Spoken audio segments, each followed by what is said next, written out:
typically in response to changes in the environment. And the third one, assumption. Assumption management allows programmers to record a vast range of assumptions in structured English. The assumptions can be easily recorded as part of the implementation and then extracted from the source code using a processor as aspect-oriented programming language. It entails a slight shift of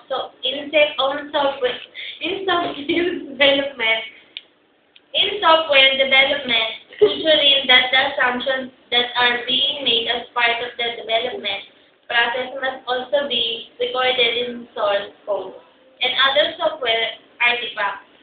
However, the potential benefits resulting from this practice may be tremendous in the earlier identification and elimination of defects, and in improved change analysis for more predictable and most effective software solutions. And this is the end of our report. And the next reporter will be Paisley Buyo.